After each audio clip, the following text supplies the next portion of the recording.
दोस्तों, अमेज़न जंगल का नाम सुनकर हमारे दिमाग में जो सबसे पहले आता है वो है यहाँ पर रहने वाले अलग अलग तरह के भयानक जानवर, जैसे कि एनाकोंडा, पाइथन और कोबरा। लोगों का तो यहाँ तक मानना है कि इस अमेज़न जंगल में आज भी डायनासोर रहते हैं, और ऐसा कहा जाना एक तरह से बिल्कुल सही भी है, क्योंकि अमेज़न जंगल इतना घना है कि अभी तक इसका सिर्फ 25% भाग ही देखा जा सका है, और बाकी के 75% हिस्से में क्या कुछ ये जंगल हम मनुष्यों से छुपाए बैठा है, अभी तक साइंटिस्ट भी जान नहीं पाए हैं। इस जंगल की विशालता का अंदाजा आप इस बात से लगा सकते हैं कि हर तीसरे दिन इस जंगल में एक नई खोज निकलकर सामने आती है। तो आज हम आपको इस वीडियो में अमेज़न जंगल के बारे में कुछ खास चीजें तो बताएंगे, साथ ही हम आपको ये भी बताएंगे कि इस जंगल का निर्माण कैसे हुआ था। तो वीडियो के अंत तक जरूर बने रहिएगा और वीडियो को एक लाइक जरूर कर दीजिएगा।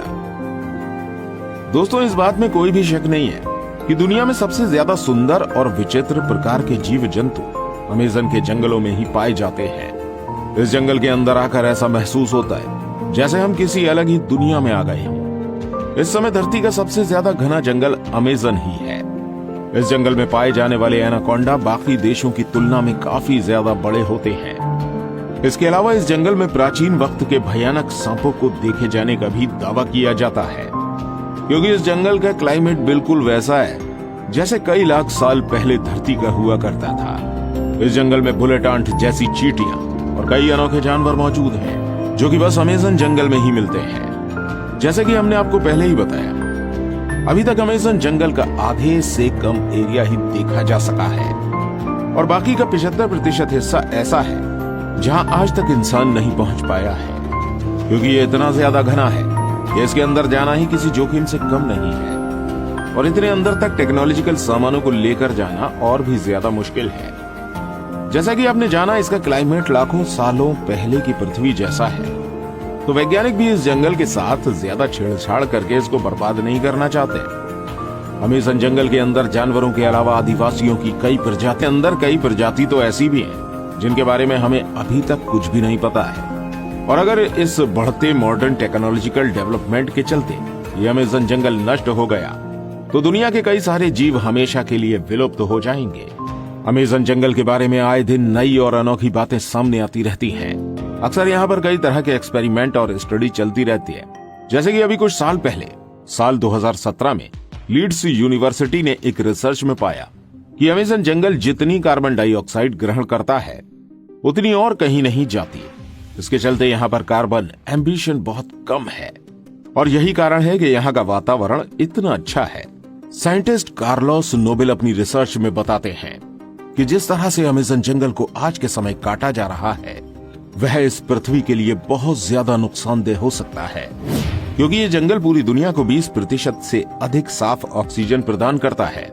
अमेज़न जंगल का क्षेत्रफल इतना बड़ा है कि ये 9 देशों की सीमाओं को छूता है, जिसमें से 60% ब्राजील, 13% पेरू, 10% कोलंबिया और बाकी का हिस्सा गुयाना, एक्वाडोर, वेनेजुएला, बोलीविया, सूरीनामा और फ्रेंच गुयाना तक फैला है। आप एक बात जानकर शॉकिंग होंगे कि जितने जानवर इस पूरी पृथ्वी में देखे जाते हैं, उसके 1/3 जानवर अकेले अमेज़न जंगल में देखे जा सकते हैं। इस जंगल के पेड़ों की संख्या लगभग 4 अरब बताई जाती है, जिसमें 16,000 से ज्यादा उनकी प्रजातियां हैं। दोस्तों, अमेज़न जंगल के कीड़ों की भी बहुत अधिक चर्चा की जाती है। कहा जाता है कि यहाँ जितनी तरह के कीड़े और जीव जंतु मिलते हैं, उनमें से कुछ ही फीसदी के बारे में साइंटिस्ट अभी तक पता लगा पाए हैं। यहाँ पर पाई जाने वाली बुलेट चींटियां कोई साधारण चींटियों जैसी नहीं है। कहा जाता है अगर ये किसी इंसान को डंक मार दें तो बंदूक की गोली लगने जैसा महसूस होता है। देखने में भले ही ये नॉर्मल चींटियों की तरह छोटी ही है, लेकिन इनके डंक में बहुत ही खतरनाक जहर पाया जाता है। चींटियों के बाद यहाँ पर मकड़ियों की भी चर्चा बहुत अधिक होती है, क्योंकि यहाँ पर मकड़ियों की 3000 से ज्यादा प्रजातियां पाई जाती हैं, जिनमें से ज्यादातर खतरनाक और जहरीली ही होती हैं। इस जंगल की टेरेंटोला मकड़ी को सबसे ज्यादा खतरनाक बताया जाता है। कहा जाता है ये मकड़ी अपने बालों को खतरनाक वेपन्स की तरह उपयोग करती है। अगर गलती से ये किसी इंसान की आंख में लग जाए तो बुरी तरह से घायल कर देती है। अब इतने कमाल के और छोटे जानवर बस यहीं देखने को मिलते हैं। तो ये तो हो गई इस जंगल के बारे में कुछ खास बातें, लेकिन इन सब से जो बेहद खास है वो ये है कि ये जंगल बना कैसे, ये जानकर आप जरूर चौंक जाएंगे, क्योंकि आप कह सकते हो कि अमेज़न जंगल जिस तरीके से बना है उसने लगभग आधी पृथ्वी को बर्बाद कर दिया है। अभी हाल ही में कुछ स्टडी से पता चला है कि डायनासोर जैसे बड़े जीवों को मारने वाला एस्टेरॉयड एक नए नियोड ट्रॉपिकल जंगल के निर्माण के लिए जिम्मेदार है। इन ट्रॉपिकल जंगलों का निर्माण एक एस्टेरॉयड के कारण हुआ, जो आज से लगभग 62 मिलियन साल पहले पृथ्वी से टकराया था, और इसके बाद क्रिटेशियस मास एक्सटिंक्शन हुआ था, जिसने धरती के पूरे रुख को ही बदल दिया। इस दौरान पृथ्वी पर राज करने वाले 25 किलो के वजन से अधिक लगभग 75% जीवों की प्रजातियां पूरी तरह से विलुप्त हो गईं। ये मास एक्सटिंक्शन मुख्यतः 2 कारणों से हुआ, जिसने डायनासोर जैसे भयानक जानवरों का नामो निशान ही मिटा दिया। सबसे पहले लगभग 65 मिलियन साल पहले 10 किलोमीटर साइज जितना विशाल एस्टेरॉयड हमारी धरती से आ टकराया, और इस एस्टेरॉयड के पृथ्वी से टकराने के कुछ ही टाइम बाद कई किलोमीटर दूर तक आग का गोला फैल गया। इस आग के गोले ने रास्ते में आने वाले सभी बड़े जीवों की प्रजातियों को पूरी तरह से नष्ट कर दिया।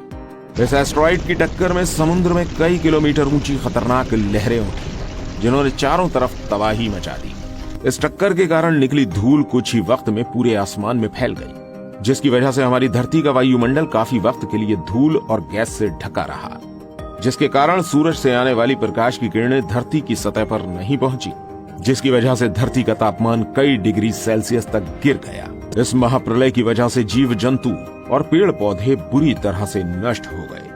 अब कुछ महीनों के बीतने के बाद धीरे धीरे पृथ्वी के वायुमंडल से धूल और गैस के बादल साफ होना शुरू हुए, और प्रकाश की किरणें एक बार फिर से धरती पर पहुंचने लगी। इस मास एक्सटेंशन के बाद चूहे की तरह दिखने वाले मैमल्स और दूसरे जीवों की प्रजातियां अस्तित्व में आईं, जिन्होंने कई लाखों सालों के एवोल्यूशन के बाद मैमल्स से बंदर और बंदरों से इंसानों का रूप लिया। यह एस्टेरॉयड यानी उल्कापिंड हमारे जीवन के लिए बहुत ही ज्यादा जरूरी था। अगर ये उल्कापिंड पृथ्वी से नहीं टकराया होता तो डायनासोर कभी खत्म ही नहीं होते, और हम इंसानों का अस्तित्व कभी सामने आ ही नहीं पाता। और यह एस्टेरॉयड यानी उल्कापिंड ही वो कारण है जिसकी वजह से अमेज़न जंगल इतना ज्यादा घना है, जहां पर कई अनेकों जीव रहते हैं। दरअसल आज जिस जगह पर अमेज़न जंगल है, वहां पर डायनासोर के समय बहुत ही लंबे पेड़ हुआ करते थे, लेकिन डायनासोर की प्रजाति में कई शाकाहारी डायनासोर भी होते थे, जो कि इन पेड़ों को बढ़ने का मौका कभी नहीं देते थे, क्योंकि वो इन पेड़ों को बढ़ने से पहले ही खा जाया करते थे। लेकिन जब उल्कापिंड गिरा तो डायनासोर पूरी तरह से विलुप्त हो गए। अब इसके बाद इन पेड़ों को खाने वाला कोई नहीं था, लेकिन जो ये उल्कापिंड था वो बिल्कुल ठीक अमेज़न जंगल के ऊपर गिरा था, जिसकी वजह से उस टाइम में ये जंगल पूरी तरह से नष्ट हो गया था। यहाँ पर कोई भी जीव नहीं बचा, साथ ही ये जगह पूरी तरह से रेडिएशन से भर गई। इस उल्कापिंड का तापमान इतना अधिक था कि इसने सभी हरे भरे पेड़ पौधों को जला दिया। लेकिन वक्त के साथ साथ यहाँ की स्थिति शांत हुई और यहाँ पर जीवन फिर से पनपने लगा। पेड़ पौधे उगना फिर से शुरू हुए, लेकिन अब की बार पेड़ पौधों को खाने वाला कोई जीव मौजूद नहीं था, जिसकी वजह से पेड़ पौधे बड़ी तेजी से बढ़ गए। यहाँ पर कह सकते हैं कि जिस रेडिएशन ने इस जंगल की जगह को बर्बाद कर दिया था, उसी ने इन पेड़ पौधों को उगने में और ज्यादा मदद की, क्योंकि इस उल्कापिंड के गिरने की वजह से यहाँ की जमीन बहुत ही ज्यादा नर्म और फर्टिलाइज हो गई थी। ये जंगल बाकी सभी जंगलों से बहुत ही ज्यादा अलग दिखता है। अगर इसको ऊपर से देखा जाए तो दुनिया के बाकी जंगल और अमेज़न जंगल के बीच का अंतर साफ देखा जा सकता है। अमेज़न रेन फॉरेस्ट के अंदर बहुत सी ऐसी अजीब तरह की वनस्पतियां और पेड़ मौजूद हैं, जो पूरी दुनिया में और कहीं देखने को नहीं मिलते हैं। इसके अलावा अमेज़न जंगल की बहुत ही ज्यादा गहराई में क्या है, यह अभी तक कोई नहीं जानता है, क्योंकि किसी ने इसको पूरी तरह से देखा ही नहीं है। हो सकता है उल्कापिंड से गिरने की वजह से इस जंगल के अंदर एक अलग ही दुनिया बन गई हो। यहाँ पर पेड़ पौधे बाकी किसी भी जंगल से बहुत ही ज्यादा घने हैं, और ये भी कहीं ना कहीं उस उल्कापिंड से ही जुड़े हैं। आपको एक बात शायद पता होगी कि जब भी कोई वोल्केनो फूटता है तो उसके आसपास की सारी जगह लावा की वजह से बर्बाद हो जाती है, लेकिन यही लावा कुछ सालों बाद नए जीवन की शुरुआत करता है। ये प्रकृति का नियम है, इसलिए तो कहते हैं किसी चीज का अंत किसी के लिए आरंभ होता है। क्रिटेशियस मास एक्सटिंक्शन से पहले भी 4 एक्सटिंक्शन हुए थे। ये एक्सटिंक्शन थे Ordovician mass extinction, Devonian mass extinction, Permian mass extinction और ट्रायसिक जोरासिक मास एक्सटिंक्शन। और इसके बाद हुआ था क्रिटेशियस मास एक्सटिंक्शन। और इन्हीं सब एक्सटिंक्शन की वजह से धरती के एक जीवन को नष्ट होना पड़ा, जिससे नए जीवन को अस्तित्व में आना पड़ा।